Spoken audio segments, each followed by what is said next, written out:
pucks were made of wood. But for informal games, even objects like stones would suffice. Eventually, rubber became the puck material of choice. The modern puck is 3 inches wide by 1 inch thick. Pucks are usually frozen before games to reduce their bounce on the ice.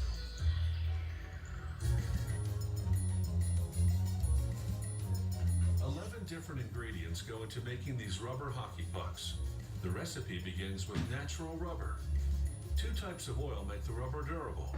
Certain minerals act as curing agents and anti-aging agents. And a form of coal dust called carbon black serves as a filler. Workers feed the ingredients into a preliminary mixer. First, the slabs of natural rubber. Then antioxidants to lengthen the rubber's lifespan. Then one type of oil to help blend in the dry chemicals. Then another type to refine the rubber's rigidity level. Then additives such as calcium carbonate and sulfur to help cure the rubber during the molding process.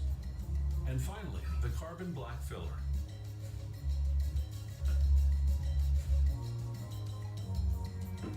After 10 to 15 minutes of this preliminary blending, the mixture goes down a chute and onto a conveyor belt, which transports it to a machine called the mill mixer. It will perform the final mix.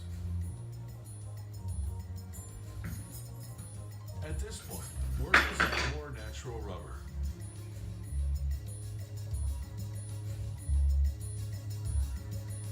Quite a process. Then they add another harder rubber that will make the hockey pucks more resilient. The recipe is formulated to produce a very hard rubber, one that can stand up to the rigors of repeated blows from a hockey stick. It's critical that the ingredients blend evenly. That's why workers continually cut the rubber while it's mixing.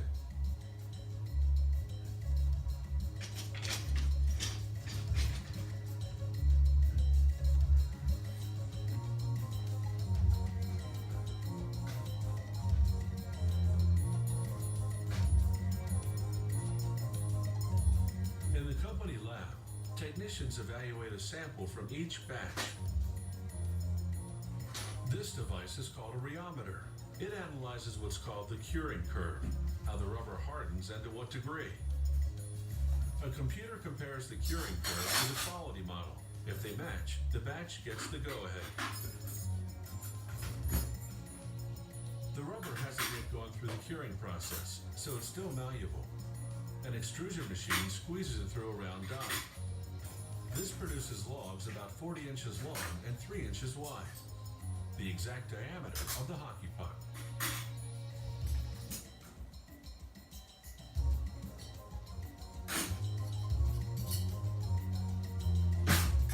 The next machine slices each log like a loaf of bread into 39 pieces. Each piece is 1.1 inches thick.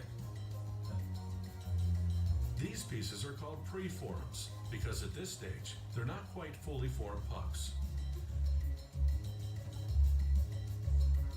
Workers put them into compression molds that look like giant muffin pans. Each mold cavity is the exact size of the finished hockey puck.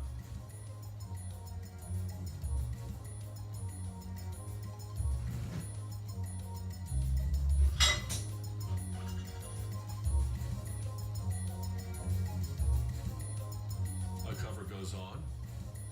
Then the molds go into a curing press, which compresses the preforms and heats them to 300 degrees Fahrenheit.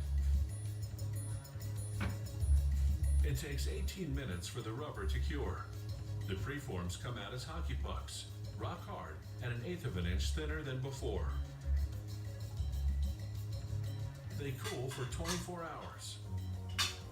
During the compression phase, excess rubber oozed out and stuck to the pucks, so workers run each and every puck manually through a trimming machine.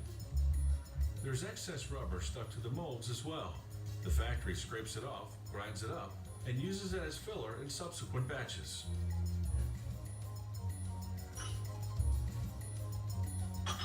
The mold embedded a dimple pattern on the puck's edge. This texture creates friction between the puck and hockey stick. The more friction, the better stick handling, and the greater control the players have.